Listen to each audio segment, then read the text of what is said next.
The concept of an electric field is kind of difficult, so let's do a problem about electric field. So here we have two charges, two 1 nanocoulomb charges, separated by 10 centimeters.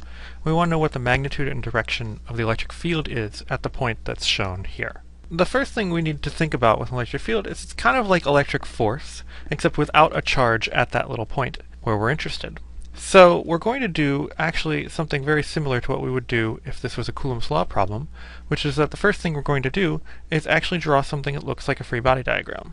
Now, it's not really a free body diagram because there's no charge there, but it looks like a free body diagram. So let's label our charges so that we have something to go on. So let's label the bottom one Q1 and the top one Q2. So in that case, we have forces, or rather we have electric fields from Q1 and Q2. We're thinking about it as if almost it was a force. It'd be in the same direction as the force would be. The electric field due to charge 1 points out in that direction, and the electric field due to charge 2 points out in that direction. Before we go too much further, let's think a little bit about the angles here. So let's draw in the other legs of our triangle up here. And we notice that these triangles, say this triangle here, is made up of 5 centimeters by 5 centimeters on each side. So all the angles are a nice 45-degree angle, which means that the angles down here on our thing that looks like a free body diagram are going to be 45-degree angles as well. We expect in this case that the net electric field is going to point to the right because the vertical components of electric fields are going to cancel. And so let's draw that in. Now we have ourselves electric fields pointing in both x and y directions, and so we're going to want to break things into components. So we're going to want to draw our triangles, and we're going to put in the x and y components for electric field for 1, and the same thing for electric field from 2. And using trig, then we can write out what the components are. So we have the components written out in terms of the magnitudes E1, E2, and then cosine and sine of 45 degrees. We set some things up. There's some additional things we need to set up. We need to label the distances, R2 and R1, from charges Q1 and Q2 to the point. And we can figure out what those distances are by the Pythagorean theorem. And we notice that R2 is the same as R1, so we don't need to do an additional calculation.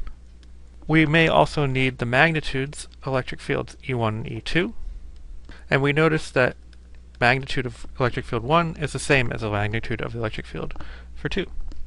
Okay, we set everything up for our problem. We have a nice picture with something that looks like a free body diagram. We drew our triangles and wrote out components, and we figured out distances and magnitudes, at least wrote them out.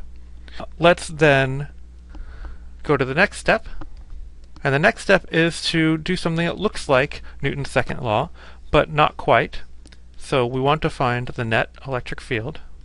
Just like the net force, we'll write out the sum of the components in the x direction of the electric field and the sum of the components of the electric field in the y direction.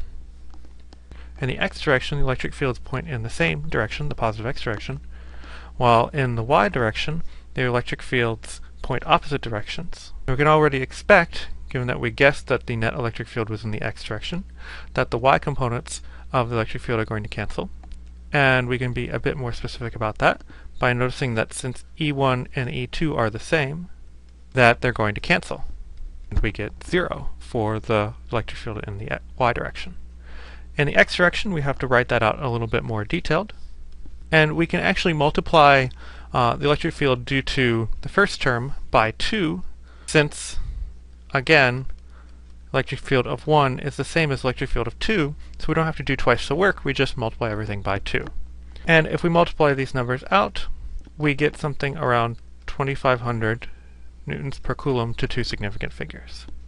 So the question asks us what the net electric field was at this point, and so we can write that the net electric field is 2500 newtons per coulomb, and it is to the right.